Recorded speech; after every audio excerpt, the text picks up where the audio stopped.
going to bring you milho cozido. Milho cozido is a typical Madeira Island dish that just translates to cornmeal, cooked cornmeal flour. I'm going to show you how I make this. This is my version of it. It's usually served here with fish and some sauce. So later on I'm going to show you a special sauce that I like to make with this dish. So let's get in the kitchen and let's get cooking. So for this dish, you're going to need some corn flour. This is gluten-free. It's just corn flour, simple corn flour. You'll need some julienne cabbage, really finely chopped. You'll need some thyme, some garlic, and a good portion of olive oil. Okay? This is a real quick and simple dish to make. So I'm going to show you how I get this together, okay?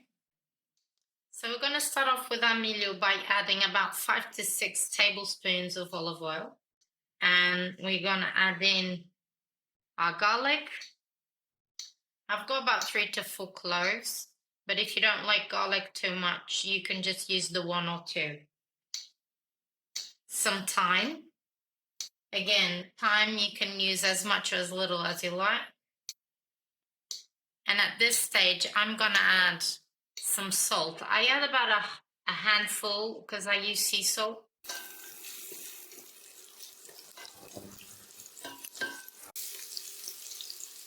So we're doing 500 grams of flour. So for this flour, for every, you can do it 2 ways, okay? Let me explain better. You can either use 500 grams of flour and use 3.5 liters of water, or you can use for every cup of flour 5 cups of water, okay, if you want to do less. I'm doing 500 grams of flour, so I'm going to do 3.5 liters of water, okay? So I'm going to add in my water now.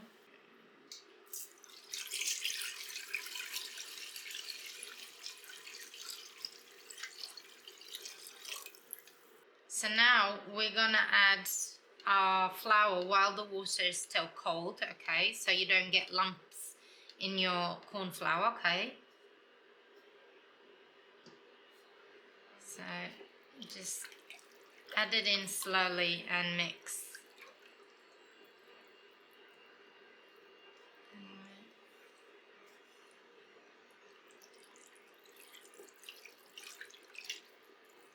Because the water is cold, it'll just dissolve into the water, right? So it won't get lumpy.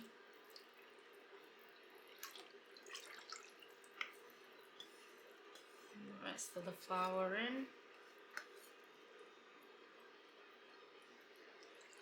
So you're going to mix this until everything is dissolved. I'm still in medium heat at the moment. I want to dissolve this before I put my oven to high heat.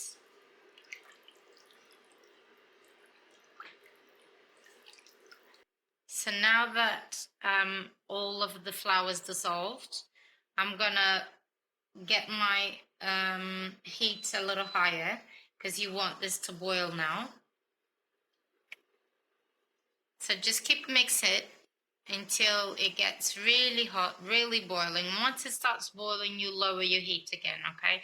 Because you need to cook this flour for at least 30 to 40 minutes. But only because this is pre-cooked flour. If you have just normal corn flour, you need to cook it for at least 1 hour. So I've been stirring for about 5 minutes now, and it's beginning to thicken. It's still not boiling, so you have to keep stirring so you don't get this lumpy. But I can show you. Just keep stirring still until you see like bubbles forming, like a lava sort of type of bubbling. I'm going to keep stirring here and I'll come back to show you how it should be. So now after 10 minutes of stirring, as you can tell, it's become very thick now. So keep on stirring till you get the bubbles.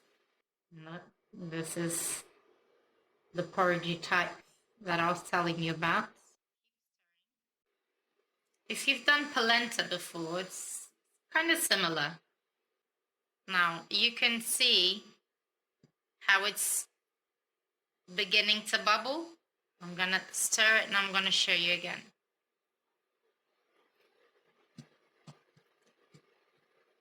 See how it's bubbling like lava?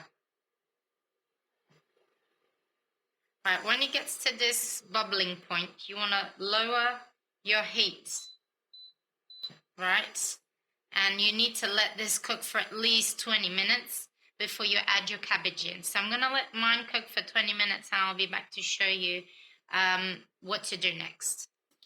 So it's been about 20 minutes. This has been cooking. As you can tell, my pan isn't actually with the lid completely closed because it needs to breathe.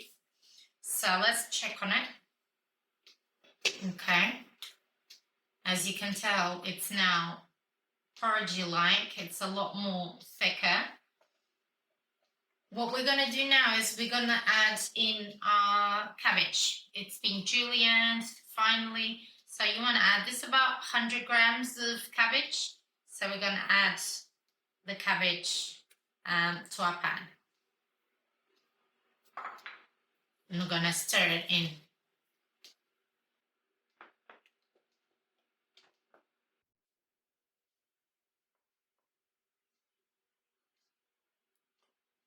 The cabbage is in, and we're going to let this cook for at least another 15 minutes before we can actually take it out and eat it. Stir it very well and leave it be for at least another 15 minutes. So while we have our milho on my stove behind me still cooking, we're going to start off on our sauce, okay? So let me put this in.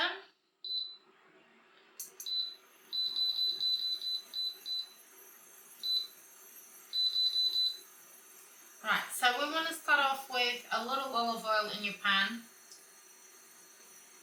We're going to add some garlic. Let's chop some garlic here. As finely as you can.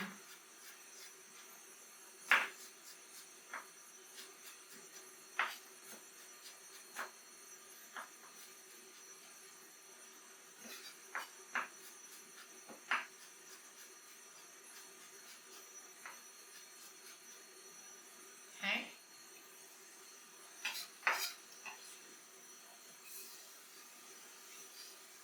And you want a half an onion, and then just half it again, and then you want moons, so those are half moons, as finely as you can get, okay?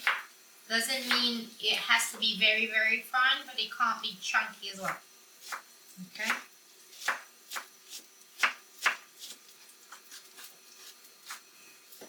So you get that caramelized.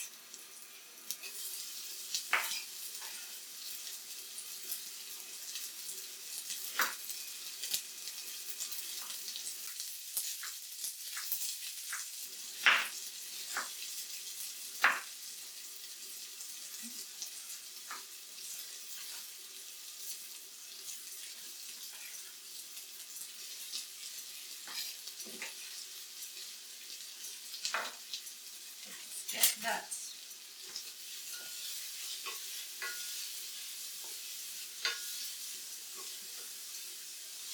So while our onion is caramelizing, we want to cut some red bell peppers.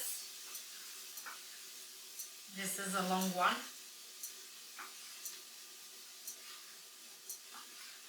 You want to cut it in strips and then cut it in cubes.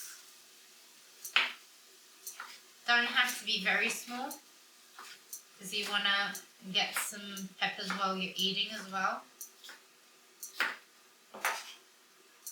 Get those in as well.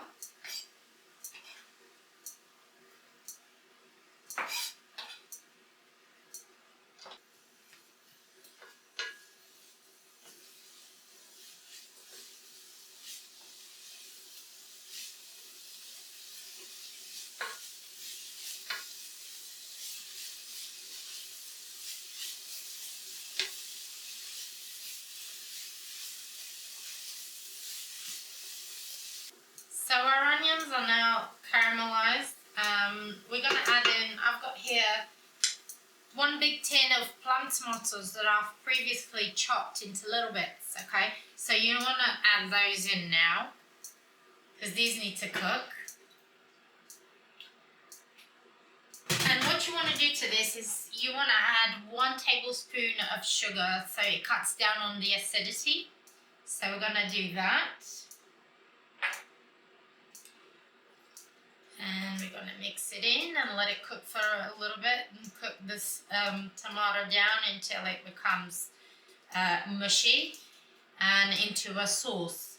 So we're going to let this cook for a little bit and then we'll add our salt.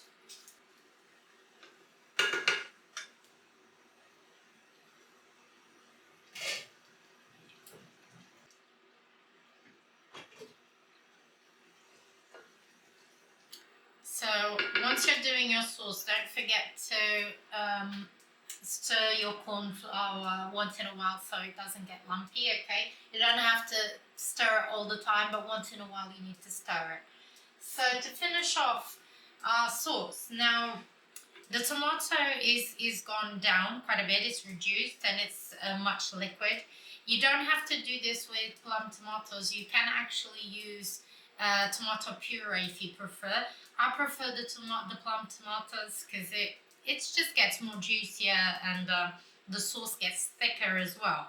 So now to this, I'm gonna add some colorau. Colorau is just a mixed spice that we have already mixed, but you can use some sweet paprika or smoked paprika will go really well with this. So let's go in with a teaspoon of this.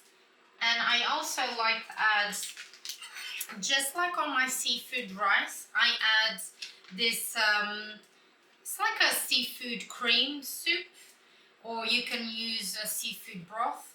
I use at least 2 tablespoons of this so it gives you that fishy type of taste to your sauce. And I'm also going to go in with salt to taste, okay? We are also going to add in a little parsley at this point, okay? So get your stems out because you don't want it to be very stemmy, and just chop the parsley up, right? Don't need to finely chop it, just roughly chop it, okay? And that's it, and just throw it in. And let's have a mix. You want to let this reduce for a little bit and then add a little water to this, okay? We're almost there, I promise. So I'm gonna let this cook through for a little bit, okay? I'm gonna add just a touch of water because I don't want this to be too liquidy, okay? And I'm gonna stir it and I'm gonna let it cook for a little bit. So our sauce is almost ready. In total, I've added about a cup of water in here, and as you can see, it's still very, very thick. And lastly, I like to add a dash of white wine.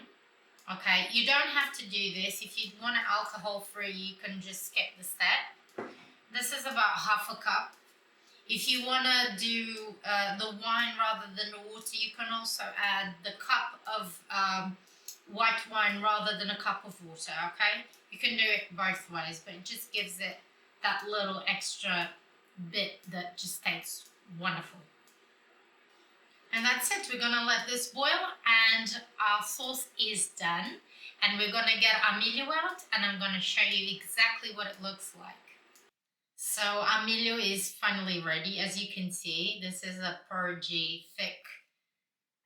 It's really hot because I've just switched it off. So it was about 15 minutes cooking in total. So I'm going to put this in a plate, right?